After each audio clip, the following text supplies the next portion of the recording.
सभी शुद्ध आत्माओं को अनंत वंदन नमन।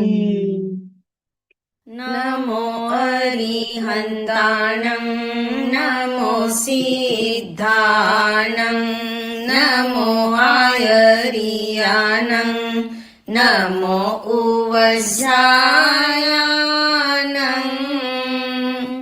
नमो लोये सवसाहुणं एसो पंच नमोकारो सव पावपनासनो मंगलानंच सवेसिं पडमंहवै मंगलम् मंगलानंच सवेसिं पडमंहवै मंगलम् गुरुवंदना गुरुवंदना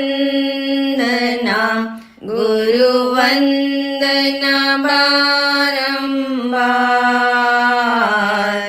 गुरुवंदना गुरुवंदना गुरुवंदना बारंबार। मैं हूँ आत्मा शुद्ध आत्मा शुद्ध आत्मा को नमन। मैं हूँ आत्मा शुद्ध आत्मा शुद्ध आत्मा की शरण। निज बोध होगा सबको मैं नहीं हूँ तन और मन। हर समय हो रहा है निज से निज का दर्शन। हर समय होता है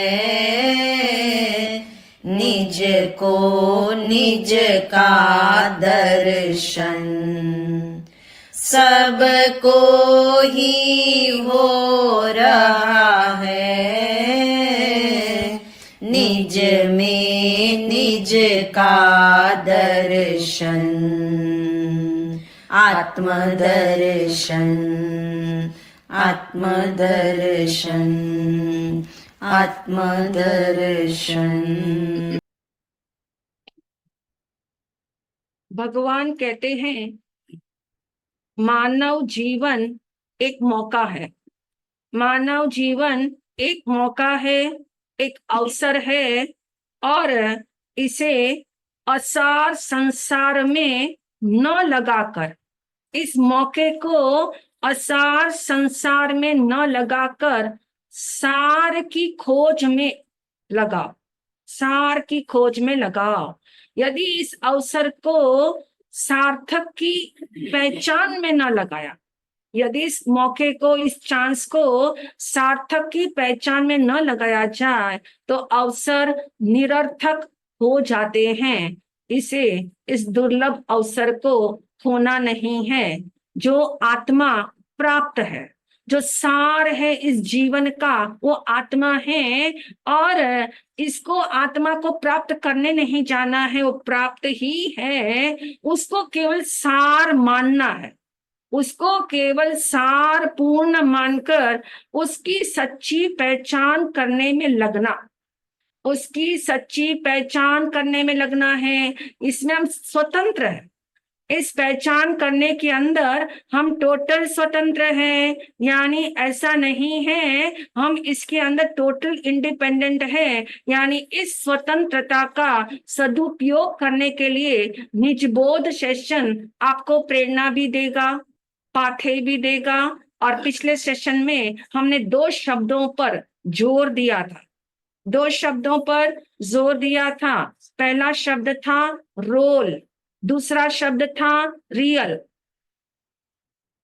जो है रोल और रियल, और हमने अपनी सच्ची पहचान के अभाव में, आज तक अपने के बारे में नहीं पता होने से हमने आज तक गलतियां की, मिसअंडरस्टैंडिंग क्रिएट की, और हमें भ्रम हो गया, और इस भ्रम के कारण हमने रोल को ही रियल माना, रोल को ही रियल माना, क्योंकि अपनी राइट पहचान नहीं है, अपनी सही पहचान नहीं है। तो भगवान महावीर ने रोल को रियल मानना, इसी को शब्द दिया है मिथ्यात्व।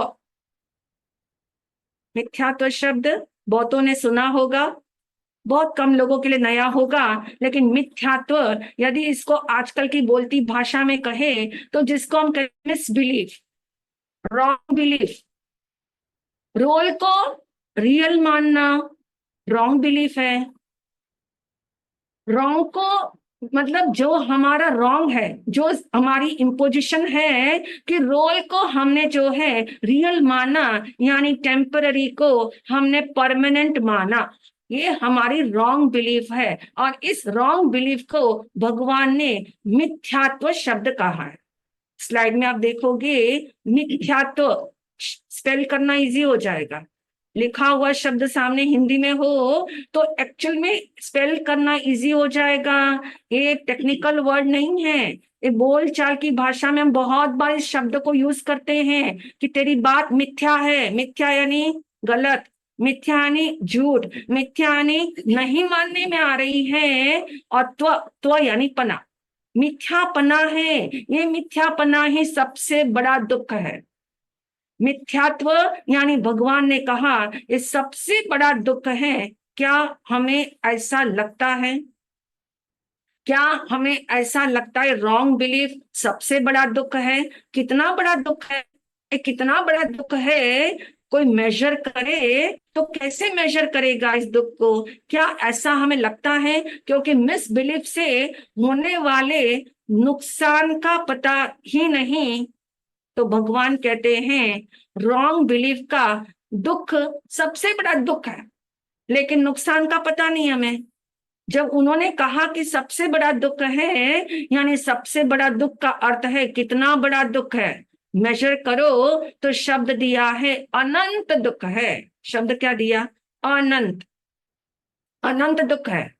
अनंत शब्द में ही अर्थ छिपा हुआ है कि अंत नहीं जिसका फिर भी अंत है, अंत नहीं जिसका फिर भी अंत होता है, यानी अनंत दुख है। इसी कारण संसार में आपने स्लाइड में देखा था मिसबिलीफ के कारण कितना दुख है। चारों स्टेशन के अंदर कैसे जन्म मरण का दुख मिलता है। कभी नरक के स्टेशन पर अनंत दुख व्यक्ति झेलता है, कभी पशु और पक्षी का रोल निभाकर अनंत दुख झेलता है, कभी मनुष्य जन्म में और कभी देव स्टेशन के ऊपर चला जाता है। और हर जगह जन्म मरण हो रहे हैं इसी मिसबिलीफ या इसी रॉन्ग बिलीफ के कारण ये हो रहे हैं।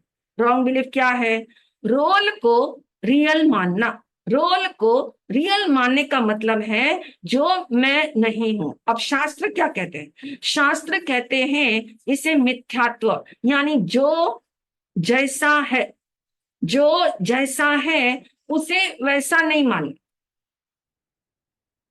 मिथ्यात्व को कैसे परिभाषित किया जाए? जो जैसा है उसे वैसा नहीं मानना, और जो जैसा नहीं है उसे वैसा मानना।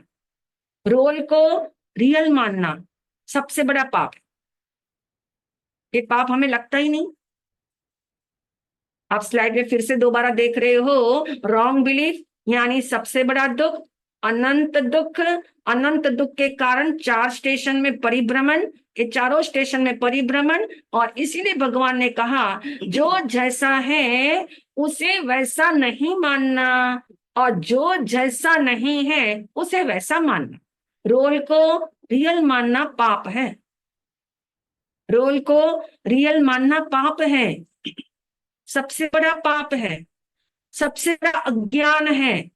यानी टेम्पररी को परमानेंट मान लेना मिथ्यात्व है। और जो सबसे बड़ा दुख है, जो सबसे बड़ा पाप है, परंतु जिसे हमें पता ही नहीं कि सबसे बड़ा पाप है। हमें तो आज तक ये बोध ही नहीं हुआ कि इसे भी पाप कहते हैं। इसे भी जो रोल मिला हुआ है, इस रोल को हमने रियल मान लिया, तो कौन सा बड़ा पाप हो गया, ये हमारी समझ में क्यों नहीं आता। इसीलिए निजबोध सेशन के तले हम इस बात को क्लियरली समझेंगे कि कैसे ये रोल को रियल मान लेने से कितने कितने भ्रम तैयार होते हैं, कैसे कैसे हम अपने जीवन को अलग अलग वे में टर्न देते जाते हैं। तो निजबोध जब जीव को हो जाता है तो तत्काल वो समझ जाता है कि रोल जो है और रियल जो है दोनों अलग अलग है। पहले ये समझना होगा, रोल और रियल अलग अलग है।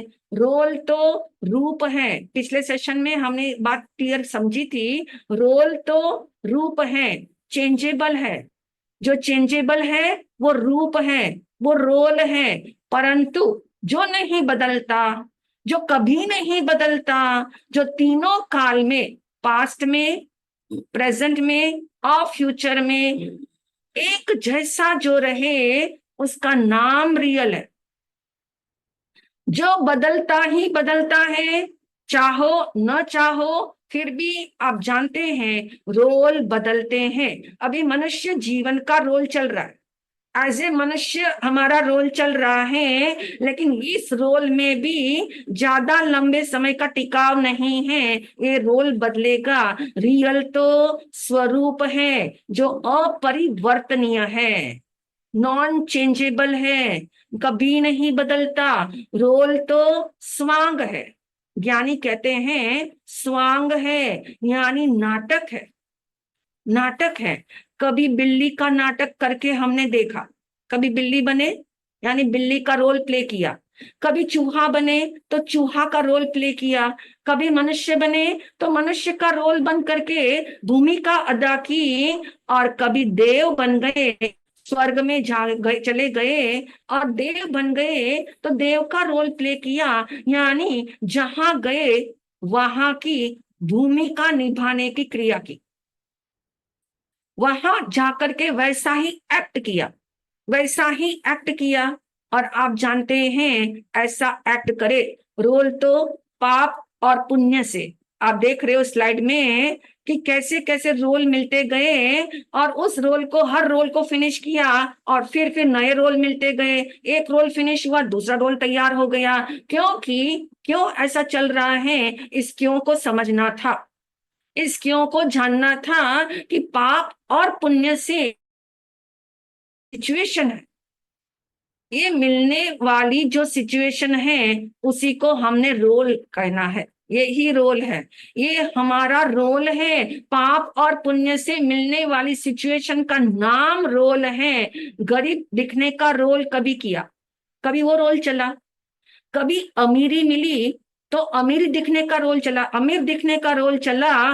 परंतु कोई भी रोल कायम नहीं, कोई भी रोल कायम नहीं, क्योंकि रोल होता ही बदलने के लिए है। और जिसे ये समझ में आ जाता है कि रोल सदा पलटते रहते हैं, चेंज होते रहते हैं, परंतु रियल जो है वो परमानेंट है, त्रिकाल है, जैसा है वैसा ही रहता है, नॉन चेंजेबल है।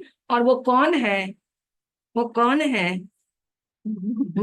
एक्शन करके बताओ। मैं हूं, है ना? वो कौन है? वो मैं हूं। मैं हूं यानी ये आकृति जो शरीर की मिली है मनुष्य के रूप में, वो नहीं।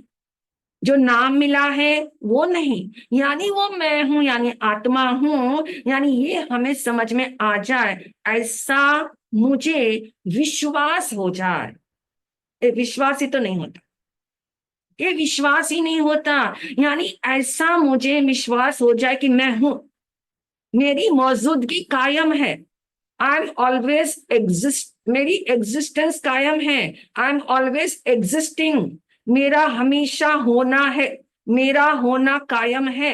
यानी रियल में रियलिटी फील हो, हमें रोल में रियलिटी फील होती, हमें रियल में रियलिटी फील नहीं होती। इसी को हटाना है कि कैसी ये सोच हमारी बदले, कैसे हम जो है इस सोच पे आ जाए। और कहते हैं, भगवान कहते हैं, जो रोल को रोल माने, रोल को रियल न माने, तो समझ लेना उसका मोक्ष मार्ग खुल जाता है।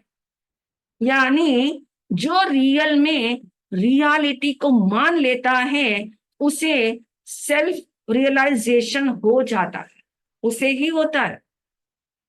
इस संसार में आपका जो मनुष्य जीवन है वो नाटक के समान है, एक नाटक के किरदार जैसा है। जब किसी नाटक को देखने जाते हो तो क्या मानकर देखते हो? जब आप मूवी देखने जाते हो क्या मानते हो? नाटक जो है नहीं और लगता है। जब जब आप सीन देखते हो जो है नहीं और लगता है, वो नाटक होता है। इसलिए नाटक या वास्तविकता क्या महसूस होता है, रोल या रियल? दोनों का कोरिलेशन ऐसा है कि दोनों में बिल्कुल फासला नहीं दिखता। देखिए, देखते हुए फासला नहीं दिखता, लेकिन फासला होता है ना, लेकिन फासला होता है। दोनों का रिलेशन होता है, लेकिन रिलेशन ऐसा है जिसमें बिल्कुल फासला दिखता है। दिखता नहीं फासला, लेकिन फासला होता है। जो उस फासले को समझ लेता है, जो इस फासले को समझ लेता है, वो अपने दुखों को भी फासले पर रखता है। वो अपने दुखों को भी फासले पर रखता है, क्योंकि उसे पता है ये रोल चल रहा है, ये रोल से संबंधित दुख है, ये रियल कुछ भी नहीं है, ये तो नाटक चल रहा है, ये नाटक के सीन है, ये नाटक की रील बदल रही है। और इस कारण सीन बदलते चले जाते हैं। जो उस फासले को समझ लेता है, वो अपने दुखों को भी फासले पर रखता है। अब सवाल है, ये रोल क्यों रियल जैसा आभास देते हैं? क्योंकि रोल को ही मैं मान लिया। मैं, ये मैं हूं, ऐसा हमने मान लिया।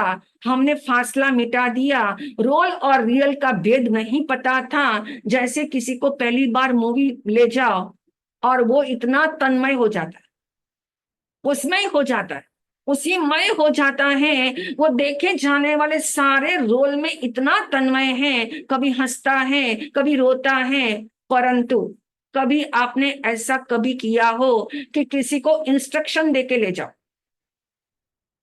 नाटक देखने ले जाओ, पर सारी उसको इंस्ट्रक्शन देके ले जाओ कि ये सब झूठ है, ये सब सच नहीं है, ये फेक है, ये रियल नहीं है, तो वो कोशिश करेगा कम तन्मय होने की। वो कोशिश करता है तन्मयता मेरी टूटे, वो तो तन्मय होने की कोशिश ही नहीं करेगा। परंतु जिसको आपने इंस्ट्रक्शन दी है, वो भी थोड़े दिन, थोड़े समय तक तो जागृत रहता है, और थोड़े समय के बाद क्या कर लेता है, विस्मरण।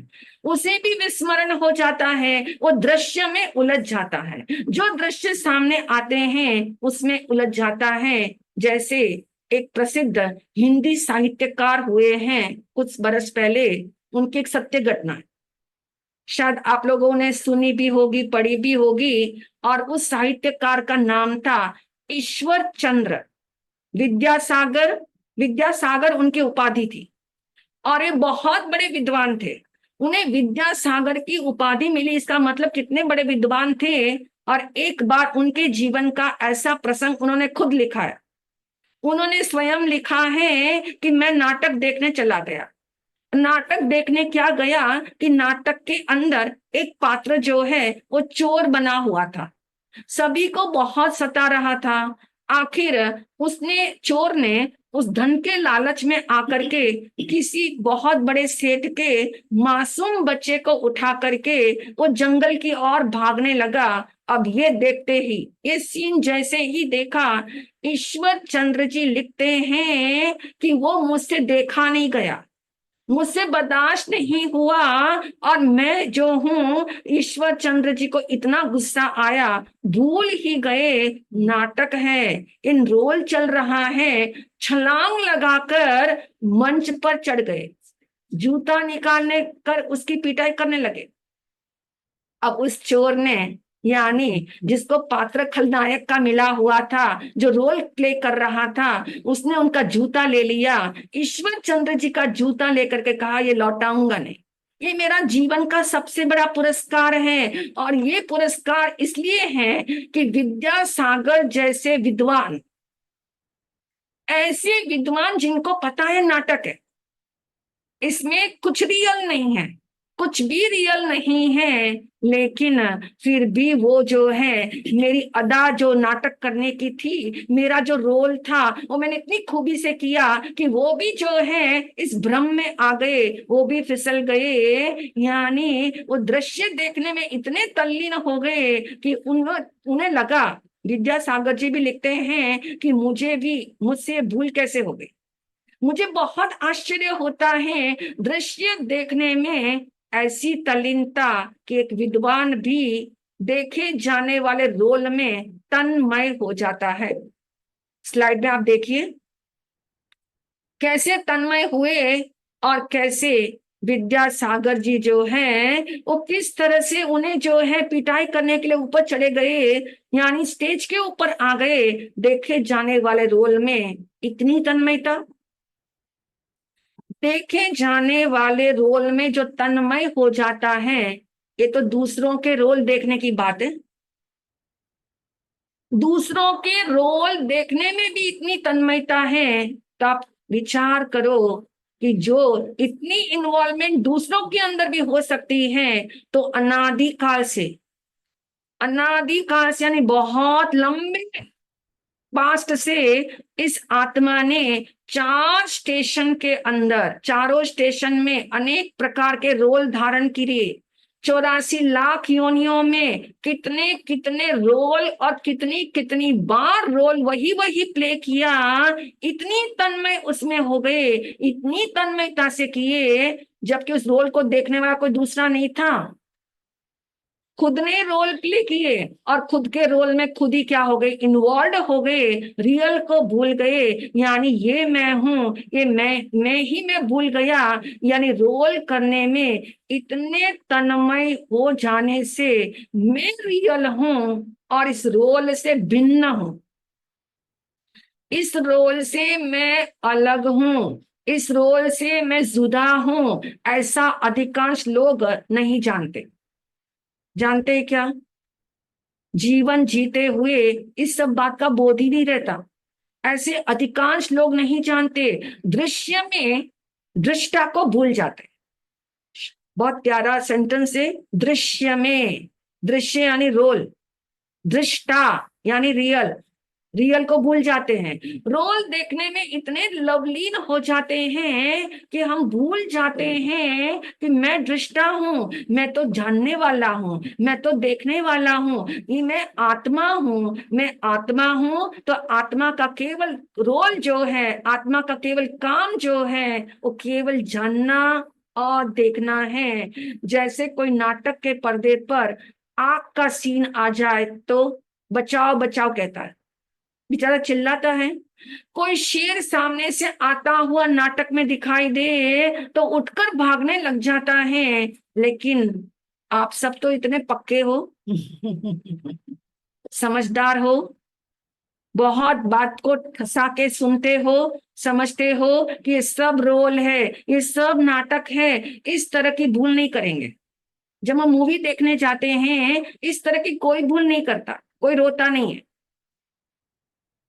कोई रोता नहीं, रोल में इन्वॉल्व हो जाते हैं लेकिन उस हद तक इन्वॉल्व होते हैं, बस दैट्स इट, उससे ज्यादा इन्वॉल्व नहीं होते।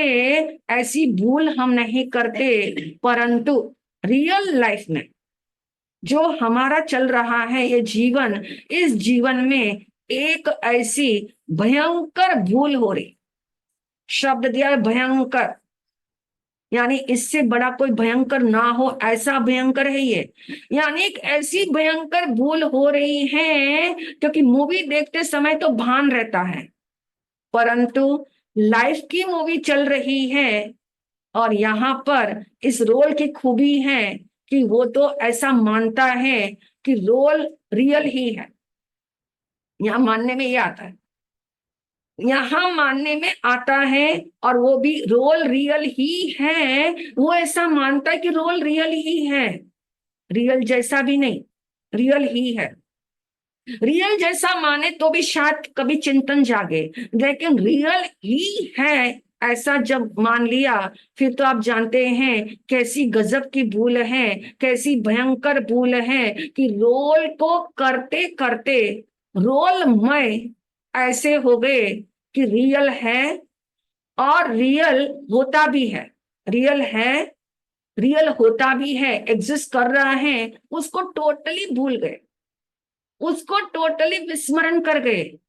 कहा भी है, मुझसे मेरा क्या रिश्ता है। बहुत सुंदर 4 लाइनें हैं, आप सुनोगे आपको वाकई में लगेगा इस पे बहुत चिंतन करने जैसा है। मुझसे मेरा क्या रिश्ता है, ये रिश्ता मैं भूल गया। इतने चेहरे बदले मैंने, असली चेहरा भूल गया। देखिए, ये 4 पंक्तियां आपके सामने स्लाइड में आ रही हैं। मुझसे मेरा क्या रिश्ता है, ये रिश्ता मैं भूल गया। इतने चेहरे बदले मैंने, असली चेहरा भूल गया। रियल से सारे कनेक्शन टूट गए। इसी को रियल इतना मान लिया, रियल ही है ऐसा समझ लिया, तो रियल से सारे कनेक्शन टूट गए। उस रियल का नाम आत्मा है। वो आत्मा कोई दूसरा तीसरा चौथा आत्मा नहीं, वो मैं हूं, वो मैं हूं।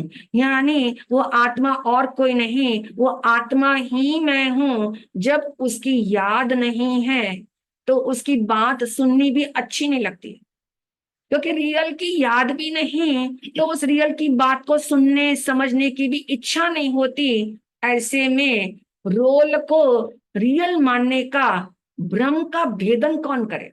जब बात ही ना सुनो रियल के बारे में कि मैं आत्मा हूं, और अबाउट आत्मा ही ना सुनो, तो ये भ्रम कैसे हमारा टूटे, ये भ्रम कैसे टूटे कि रोल रोल होता है, रोल रियल से भिन्न होता है, रोल टेम्पररी होता है, रियल जो है कायम, रियल जो है वो त्रिकाल है, वो कायम रहता है। ऐसा जब तक न समझ में आए, तो जब तक रियल के बारे में यानी अबाउट आत्मा कोई नहीं सुनेगा तो नहीं जानेगा, सुनेगा तो जानेगा। जो नहीं जानेगा वो नहीं समझेगा, जो नहीं समझेगा वो नहीं मानेगा, जो नहीं मानेगा उसका अपने से कभी कनेक्शन, अपने से अपनापन कभी नहीं हो पाएगा। यानी उसके जीवन में सेल्फ रियलाइजेशन की घटना कभी घट नहीं सकती, उसे कभी मोक्ष का पासपोर्ट नहीं मिल सकता, उसे अनंत सुख क्या होता है उसके बारे में हमेशा जिज्ञासा ही रह सकती है, लेकिन अनंत सुख का स्वाद वो नहीं ले सकता। यानी ये समझ में आ जाए, रियल से रिश्ता ही उसका हमेशा के लिए टूट जाएगा जब कोई संत, जब कोई ग्रंथ समझाते हैं। क्या समझाते हैं, क्या समझाते हैं पता है आपको? संत और ग्रंथ यही समझाते हैं, रियल रोल नहीं है। संत और ग्रंथ कहते हैं रियल रोल नहीं है। संत दूसरी बात समझाते हैं, रियल यानी आत्मा, रियल इज इक्वल टू आत्मा, ये समझाते हैं। अब ये रियल को आत्मा मानते हैं, ये रियल बड़ा पावरफुल है, ये बड़ा यूनिक है, ये बड़ा इंडिपेंडेंट है। और इसलिए कहा कि रियल कैसा है, रियल के बारे में कैसे समझेंगे। यानी इसके बारे में कहा, मैं आत्मा हूं, मैं आत्मा हूं। यानी रियल इज आत्मा, लेकिन मैं आत्मा हूं। यानी आपने क्या किया, अपनी तरफ बात को लाए, अपनी और आना सीखा, अपने को समझा कि रियल दूसरा भी है, रियल मैं भी हूं, दूसरा भी आत्मा है, मैं भी आत्मा हूं, लेकिन मेरा मुझसे रिश्ता है तो मैं आत्मा हूं। ऐसा ग्रंथ समझाते हैं, सारे पंथ समझाते हैं और सारे संत समझाते हैं। और उसके बाद संत कहते हैं, अनंत गुणों का गणपिंड हूं, अनंत गुणों का घनपिंड हूँ, यानी अनंत गुण मुझ में है। ये आत्मा शब्द हम कहते हैं, ये इतना पावरफुल है कि इसमें अनंत गुणों का ये पूरा घनपिंड है और अनंत शक्ति का संग्रहालय है। अनंत शक्ति का संग्रहालय। अब आप देखिए कितनी शक्तियां इसके अंदर छिपी हुई है, कितने गुणों का एक घनपिंड है, और उसे समझने के लिए इतना सुप्रीम है, वो इतना सुप्रीम है कि इससे ऊपर कोई नहीं। ऐसा फील हो, ऐसा लगना चाहिए, इसके ऊपर कोई नहीं, इसके ऊपर कोई हो सकता भी नहीं। सुपर डुपर आत्मा, इससे बड़ा कोई आत्मा नहीं। सुपर डुपर आत्मा, कितनी बार किसी किसी को मैसेज भेजते हो सुपर डुपर, सुपर डुपर से भी अपर, यानी कैसी कैसी लैंग्वेज हम अच्छी अच्छी यूज करते हैं। इसका मतलब हमें मूल्य देना तो आता है, मूल्य समझेंगे तो मूल्य देना भी आएगा। लेकिन भगवान कहते हैं इससे सुप्रीम कुछ नहीं, यानी सुपर डुपर आत्मा है। मैं आत्मा हूं, परंतु मैं कैसा आत्मा हूं, इसके लिए जानना है। मैं आत्मा हूं तो मैं कैसा आत्मा हूं, इसके बारे में सुन रहे थे। पिछले सेशन में भी कुछ बातें आपने सुनी, क्या निर्णय पक्का किया और उस निर्णय की गहराई में कैसे जाना है, और उस गहराई के तल में जाने के लिए आप सब जो है अब पूरी तरह से अपने उपयोग को समेट करके, सक्रिय होकर के, एकाग्र होकर के सुनेंगे तो आपका निर्णय भी पक्का होगा। बहुत ध्यान से आप लोग सुन रहे हैं, सुन रहे थे और सुनना। क्या सुनोगे? बहुत ध्यान से जो सुनेगा वो अपने साथ रिलेट करेगा। जब तक आप बात को अपने साथ रिलेट नहीं करोगे तब तक रियल का रियलाइजेशन नहीं होगा। रियल बातें तो बहुत सुन लोगे, रियल के बारे में सुन लोगे, मगर जब तक अपने से रिलेट नहीं करोगे तब तक रियल का रियलाइजेशन नहीं होगा। तो आप बहुत ध्यान से सुनने वाले हो, क्योंकि हम बात करने वाले हैं एक ऐसे व्यक्ति की, एक ऐसे व्यक्ति की बात कर रहे हैं जो व्यक्ति बहुत तेजी से दौड़ रहा है, एकदम स्पीड से दौड़ रहा है, चल रहा नहीं दौड़ रहा है। और इतना तेजी से उसे दौड़ता देख के किसी एक व्यक्ति ने उसे टोकते हुए पूछा, क्योंकि जब बहुत तेजी से कोई दौड़ता है तो पूछने का भी मन करता है कि हम तो चल रहे हैं और ये तेजी से दौड़ रहा है। तो उसने पहला प्रश्न उसे पूछा, कहाँ जा रहे हो? कितना आईएमपी क्वेश्चन है। हमने पहले ही कहा रिलेट करना है अपने से। कहाँ जा रहे हो, ये प्रश्न जब उसने पूछा और दौड़ते दौड़ते ही उस व्यक्ति ने जवाब दिया, पता नहीं। क्या जवाब दिया? पता नहीं। दौड़ने की क्रिया इतनी तेजी से होती हो और दौड़ने वाले को यही नहीं पता कि कहाँ जाना है, तो सुनने वाले को बड़ा आश्चर्य हुआ, बड़ा ताजुब लगा। मगर उसने सोचा कोई बात नहीं, ये इतना तेजी से दौड़ रहा है, इसे जाने का पता नहीं होगा, मगर दूसरा प्रश्न पूछ के देखता हूं तो शायद पहले प्रश्न का जवाब आ जाए। और उसने दूसरा प्रश्न पूछा, कहाँ से आ रहे हो? कहाँ से आ रहे हो? किसी को जाने का पता नहीं होता, मगर कहाँ से आया ये पता होता है, तो उससे अंदाजा लगा लेते हैं कि ये कहाँ से आ रहा होगा। मगर उतनी ही तेजी से दौड़ते हुए उस व्यक्ति ने जवाब दिया, सेम जवाब दिया, पता नहीं। अब तो सुनने वाले का दिमाग चकराया, क्योंकि वो जिस भाव से पूछ रहा था वैसा उत्तर उसे नहीं मिल रहा था। फिर भी उसके पास अभी एक क्वेश्चन और है। देखिए वो व्यक्ति कोई दूसरा तीसरा नहीं है, हमने पहले का रिलेट करना, अपने से पूछना, अपने से पूछने हैं तीनों प्रश्न आपने। इस सामने वाले ने तो दो प्रश्नों का जवाब पता नहीं दिया, और यदि आपको भी पता नहीं तो कोई बात नहीं, मगर तीसरा प्रश्न ऐसा उसने पूछा जो अंतिम प्रश्न है, यदि उसका पता नहीं तो आप सोच सकते हो जिंदगी में किसका पता हो सकता है। और तीसरा प्रश्न उसने पूछा कि आप कौन हो, कौन हो तुम, कहाँ जा रहे हो पता नहीं, कहाँ से आ रहे हो पता नहीं, मगर इतना तो पता होगा ना कि कौन हो तुम। और ये इसका जवाब भी क्या मिला, पता नहीं। इसका जवाब भी मिला पता नहीं। और ये सुनने के बाद सामने वाले ने सोच लिया आगे कुछ पूछने जैसा नहीं है, अपने से रिलेट करना है, अपने को तीनों प्रश्न पूछने हैं। कहाँ से आ रहे हो, रोल कर रहे हैं ना बहुत ज्यादा, कितनी तेजी से दौड़ रहे रोल करते हुए, इतनी तेजी से रोल हमारे बदल रहे, चेहरे बदल रहे हैं, तो पूछो अपने से कहाँ से आए हो, कहाँ जा रहे हो। और यदि इन दो का भी उत्तर नहीं आया तो कोई बात नहीं, मगर तीसरा प्रश्न मैं कौन हूं ये पता होना जरूरी है। और आप देखिए जीवन के अंदर यदि चार निष्कर्ष निकालने हमको, इससे इससे हमको चार निष्कर्ष निकालने हैं। जो हमने अभी तीन प्रश्न सुने उससे हम चार निष्कर्ष निकालने वाले हैं। वो आप देखोगे, इसके अंदर भी देखोगे, स्लाइड के अंदर भी, कि यदि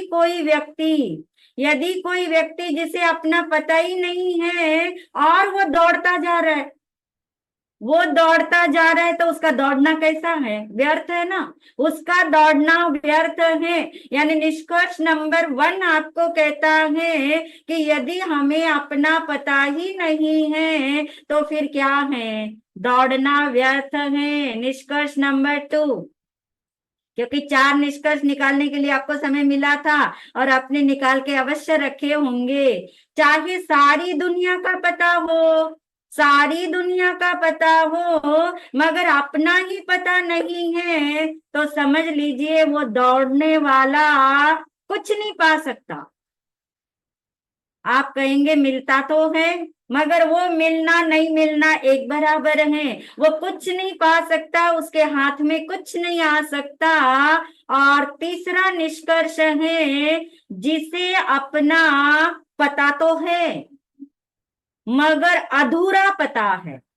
अब ये क्या गड़बड़ है, पता है मगर अधूरा पता है, मैं आत्मा हूं ये पता है मगर मैं कर्मों से बंधा हुआ आत्मा हूं ये पता है, मैं रागी द्वेषी हूं ये पता है, मुझे कर्म का क्षय करना है ये पता है। तो भगवान कहते तुम्हें अधूरा पता है। जिसे अधूरा पता हो उसे असली सुख नहीं मिल सकता, उसे असली शांति नहीं मिल सकती। और चौथा निष्कर्ष अब आप समझ ही गए कि जिसे मैं कौन हूं का असली पता हो, यानी पूरा पता हो, अधूरा पता नहीं हो, तो उसे सब कुछ मिल जाता है, उसे सब कुछ मिल जाता है। क्या क्या मिल जाता है, उसके जीवन में शुभारंभ होता है, ये तो अब आपको पता लग गया। आत्म कल्याण के लिए तैयार हो जाता है, यानी हम और आप रियली इतने सौभाग्यशाली हैं जिन्हें भगवान महावीर की वाणी से अपना पूरा पता मिला है, अधूरा नहीं। मगर हमने पूरा पता कभी अपना किया ही नहीं कि मैं आत्मा हूं, मगर मैं कैसा आत्मा हूं। चिंतन याद आ रहा होगा, पिछली बार आपको दिया था चिंतन करने के लिए, मैं कैसा आत्मा हूं, क्या मैं कर्म वाला आत्मा हूं, मैं कर्म से भिन्न हूं, यानी कर्म वाला होते हुए भी मैं कर्म से कैसा हूं, भिन्न आत्मा हूं। और ये चिंतन हमने आपको करने के लिए दिया था कि जब मैं कर्म वाला आत्मा हूं तो मैं अपने आप को कर्म वाला क्यों नहीं मानूं, कोई गलत तो है नहीं। अभी तो आपने सुना था जो जैसा है उसको वैसा तो मानना चाहिए ना, यदि मैं कर्म वाला हूं तो मुझे कर्म वाला आत्मा न मान करके मुझे कर्म से भिन्न क्यों मानना है। जिस दिन मैं कर्म से भिन्न हो जाऊंगा, जिस दिन मेरा मोक्ष हो जाएगा, उस दिन तो मानने में आ जाएगा कि मैं कर्म से रहित हो गया। मगर जब तक मैं कर्म वाला हूं तो मैं अपने आप को कर्म से भिन्न क्यों मानूं। यानी दो बातें आपके सामने समझ आ रही है स्पष्ट। नंबर 1 था कि मैं कर्म वाला आत्मा हूं, तो मैं कर्म वाला आत्मा अपने को मानूं तो क्या होगा, क्या होगा। आज तक जो हुआ वो होगा। आज तक क्या किया हमने, अपने को बंधा हुआ माना, कर्म से बंधा हुआ माना, कर्म वाला आत्मा माना, मगर कर्म खत्म नहीं हुए, कर्म क्षय नहीं हुए। एक दवाई लेते लेते आपका स्वास्थ्य आपको नहीं मिल रहा है तो दूसरी दवाई भी लेके देखो। अपने को कर्म वाला मानते मानते कोई उपचार अपना हुआ नहीं तो अच्छा है कि अपने को एक बार क्या मान के देखो, दूसरी दवाई लेना, यानी कर्म से भिन्न मान के देखो क्या होगा। ये जानना बहुत जरूरी है। अपने को कर्म से भिन्न मानोगे तो क्या होगा, अपने को कर्म से भिन्न मानोगे तो क्या होगा। एक बहुत बड़ा सीक्रेट है इसमें, इसमें एक बहुत बड़ा सीक्रेट है। किसमें, अगर हम अपने को कर्म वाला होते हुए भी कर्म से भिन्न मानते हैं तो बहुत एक राज की बात है। और वो सीक्रेट है कि जो अपने को कर्म वाला मानेगा वो कभी भी कर्म से मुक्त नहीं हो सकता। ये जिनवानी का स्वर है, ये जिनवाणी की उद्घोषणा है। क्या है जिनवाणी की उद्घोषणा, जो अपने को कर्म से भिन्न मानेगा वही एक दिन कर्म से मुक्त होगा। जिनवाणी की उद्घोषणा आपके सामने है, फिर से आप अंदर में ले लीजिए। अपने को कर्म से भिन्न मानोगे तभी एक दिन कर्म से मुक्ति होगी। ये सीक्रेट है, ये राज है। ये विश्वास बहुत मुश्किल से आता है मगर मानने से सब हो जाता है। यानी अपने को कर्म से भिन्न मानेंगे तो एक दिन कर्म के रहते रहते कर्म क्या होने लगेंगे, क्षय होंगे। यानी जो अपने से भिन्न है उसे भिन्न मानो। भिन्न है ना, कर्म अपने से भिन्न यानी अलग है। जो अपने से भिन्न है उसे भिन्न मानो तो एक दिन वह भिन्न हो जाता है।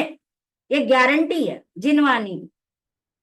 जिससे अलग होना है, जिससे अलग होना है उसे पहले अलग जानो। फिर से बोल रही हूं, वाक्य बहुत गहरा वाक्य है।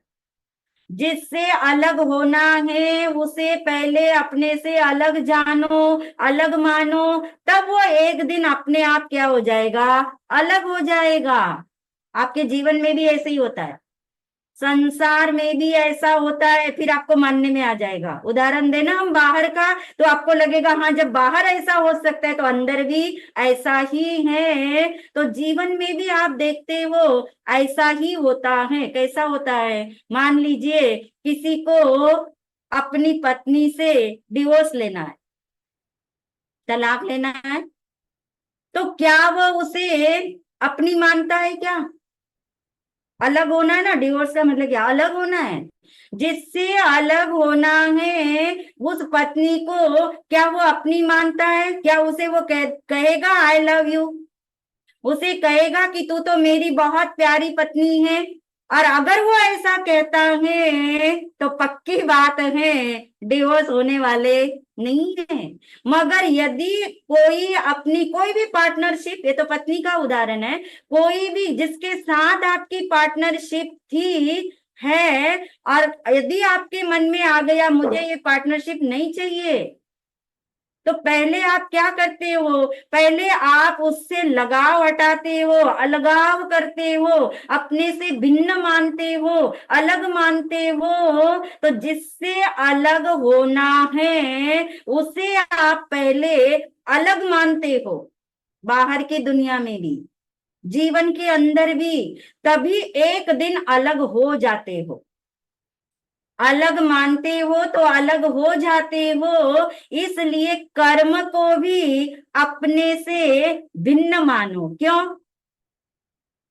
देना है ना डिवोर्स कर्म को भी, यानी उसको भी तलाक देनी है, उसका क्षय करना है। कर्म का क्षय होगा तो मोक्ष मिलने वाला है। तो पहले कर्म को अपने से क्या मानो, भिन्न मानो। आत्मा और कर्म को इसलिए भिन्न मानना, किस लिए, किस लिए मानना, जिनवानी कह रही इसलिए भी नहीं, हम कह रहे इसलिए भी नहीं, क्योंकि वो भिन्न ही है।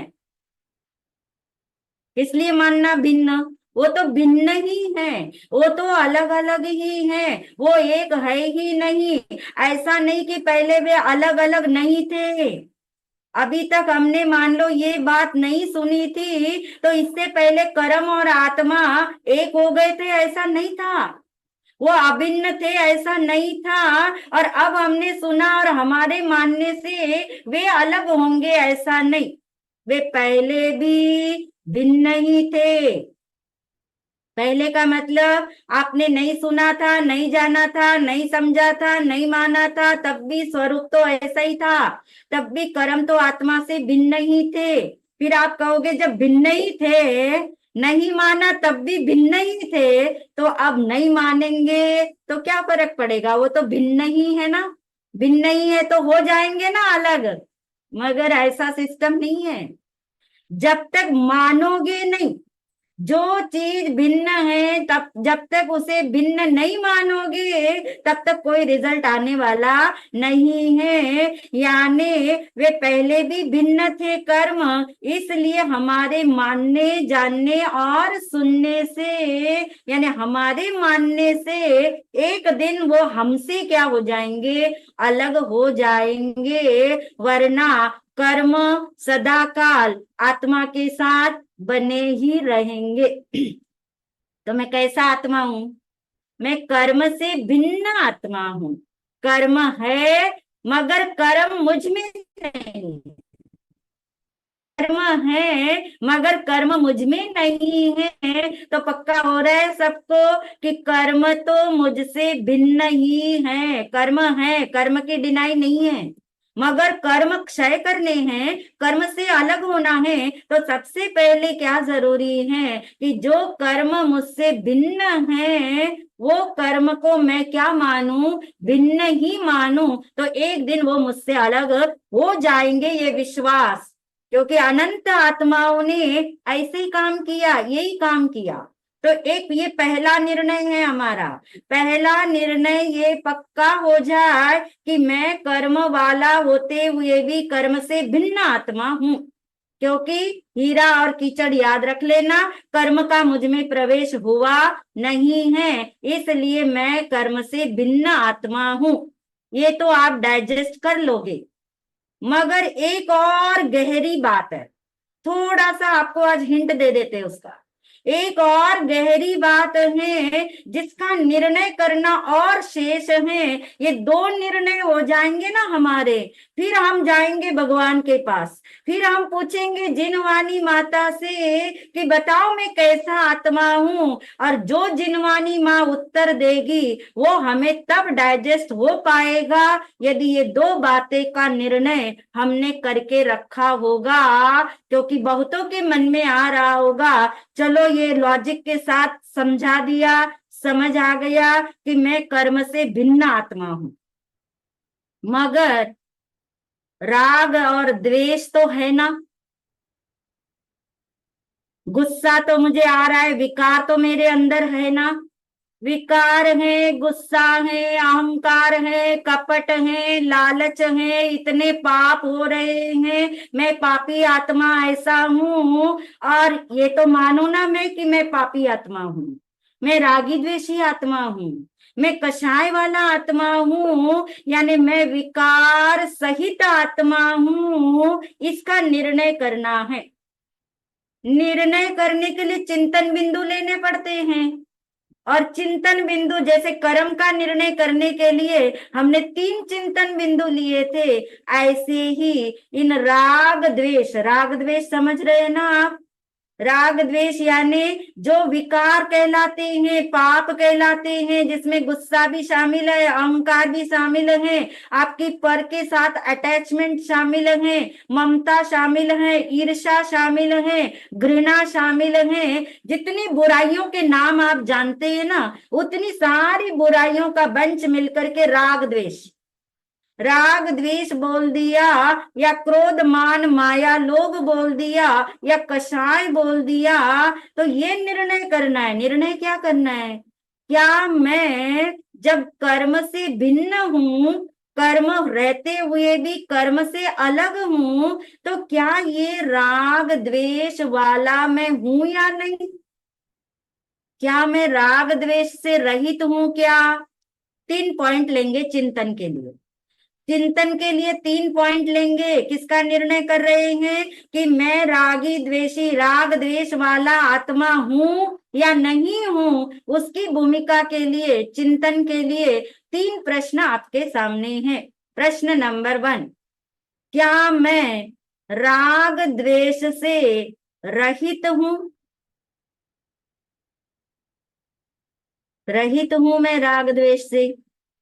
देखिए, चिंतन बिंदु आपके सामने आ रहे हैं। क्या मैं राग द्वेष से रहित आत्मा हूं क्या? रहित का मतलब बिल्कुल अलग, अलग नहीं, क्षय हो गया, जो है ही नहीं। रहित का मतलब जो है ही नहीं, अभाव हो गया जिसका। चिंतन करो। नंबर 2, मैं राग द्वेष आदि विकार वाला आत्मा हूं। देखिए किस पे टिक मार्क आप लगाओगे, इन दोनों में से किस पे टिक मार्क लगानी है? सोच लो। क्या मैं राग द्वेष आदि विकार रहित आत्मा हूं क्या? ये तो पक्की बात है ना, नहीं लगाओगे यहाँ टिक मार्क, क्योंकि अभी तो है, विकार है, राग है, द्वेष है, मिथ्यात्व है, सारे विकार अभी हैं, सारे पाप अभी हो रहे हैं। तो पहले वाला तो निर्णय आप नहीं करोगे, क्योंकि मैं राग द्वेष आदि विकार से रहित आत्मा नहीं हूं। क्या मैं राग द्वेष आदि विकार वाला आत्मा हूं ना? राग द्वेष है, राग द्वेष है, मैं राग द्वेष आदि विकार वाला आत्मा हूं। और नंबर 3, इजी हो जाएगा आपको ये निर्णय, क्योंकि कर्म वाला आपने पक्के से किया है ना, तो ये इजी हो जाएगा, शीघ्र हो जाएगा निर्णय आपका। मैं राग द्वेष से भिन्न आत्मा हूं। राग द्वेष आदि विकार है, मगर विकार से मैं भिन्न आत्मा हूं। इसमें थोड़ा जोर लगाना पड़ेगा समझने के लिए।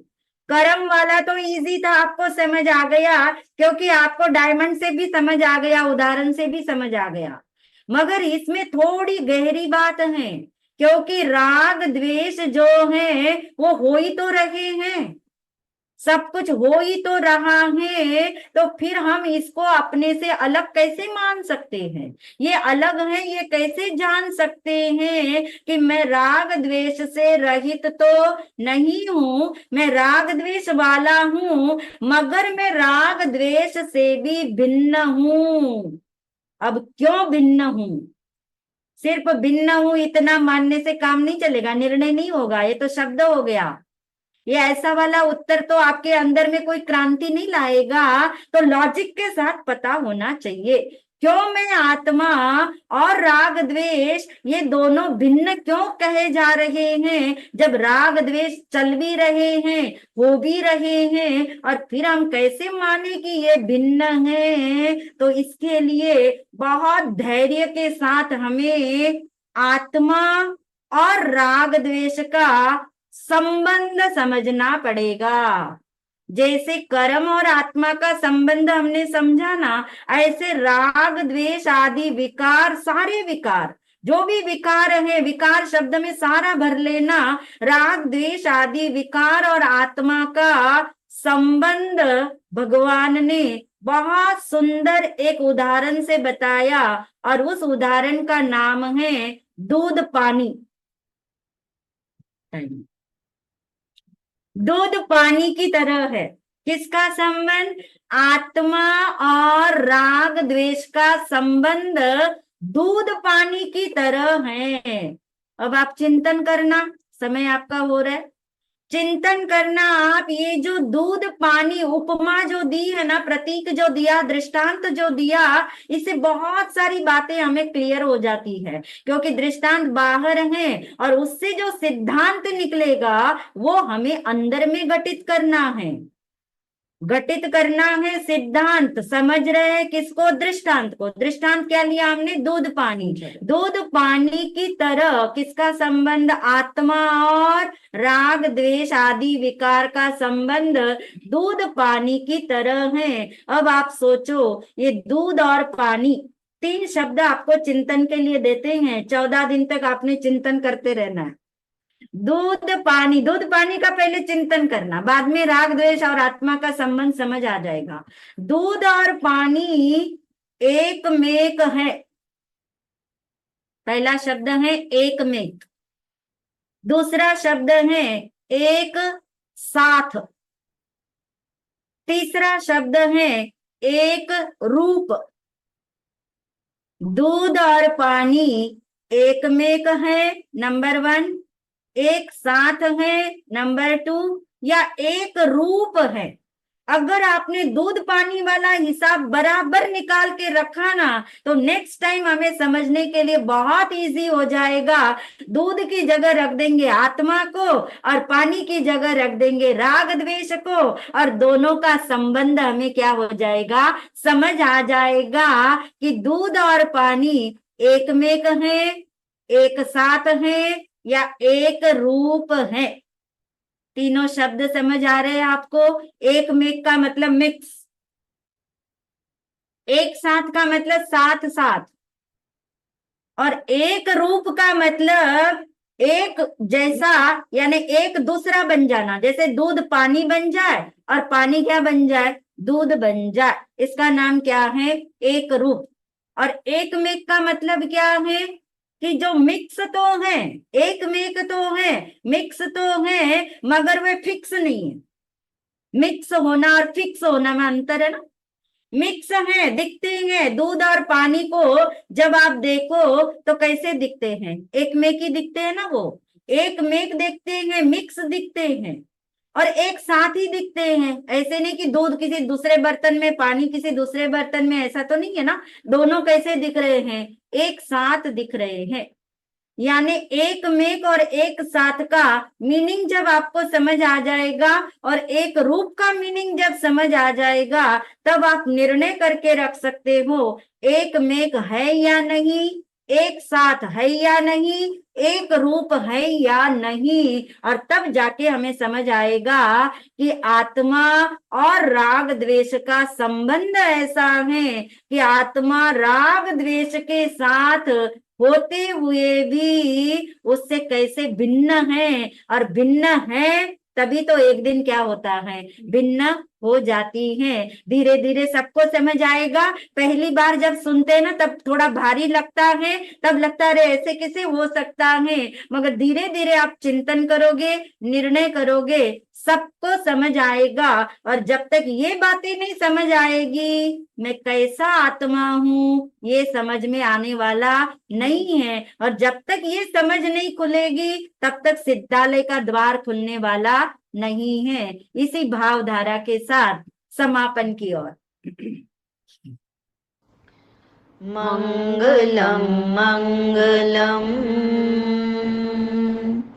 शुद्धात्मा मङ्गलं मङ्गलं मङ्गलं शुद्धात्मा मङ्गलं